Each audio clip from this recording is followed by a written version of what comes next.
Antiques Roadshow is heading into its 18th season on public television. The hit program just earned its 11th Emmy nomination with 8 million viewers a week. The series is as popular as ever. Jan Crawford got a look behind the scenes. Jan, good morning.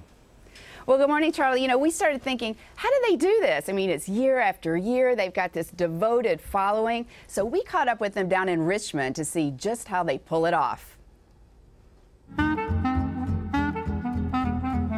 It's part of Antiques Roadshow's enduring appeal. Anyone could have a hidden treasure. Brought it home, and we were just the laughing stock of the family. But watching to see an old painting valued at 50 grand isn't the only reason millions of viewers tune in season after season. The show is part buyer beware. Well, the one nearest you is nice, but not terribly valuable. And part history lesson. That fort actually was built by the Spanish. That's what viewers see on television. Behind the cameras, Antiques Roadshow is really a traveling roadshow.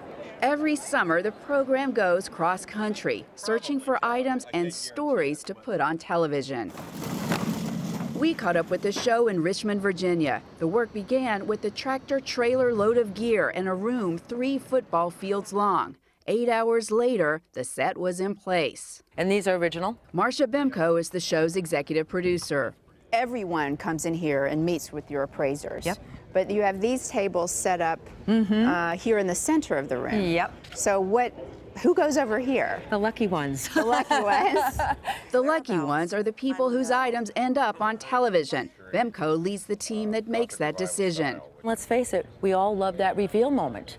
No matter what you've learned in that appraisal, we're anxious for that price. One of her favorite reveals happened in El Paso, Texas. A man who had known Andy Warhol purchased from the artist one of his iconic prints for $125. A conservative estimate at auction would probably be about $15,000 to $20,000. No! Mom, did you hear that? We're going to Acapulco for the weekend. In Richmond, 22,000 people requested tickets. Through a lottery system, only 6,000 got them.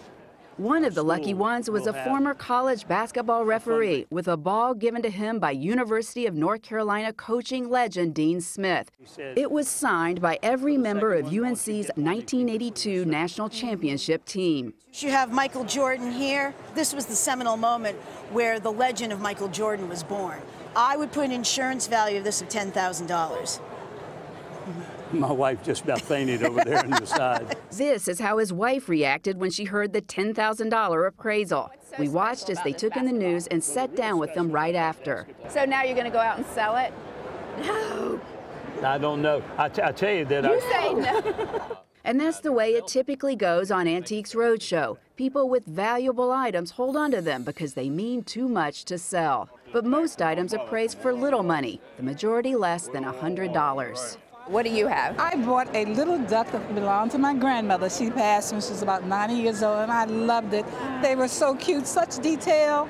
I just knew they were very valuable. It is beautiful. $20. $20. This 88-year-old woman brought with her a prized possession of her late husband, a picture of him kissing 1940s Hollywood star Betty Grable. It was his great accomplishment of World War II, was kissing Betty Grable. That's all I ever heard. It's framed with a letter from the actress and an autographed picture.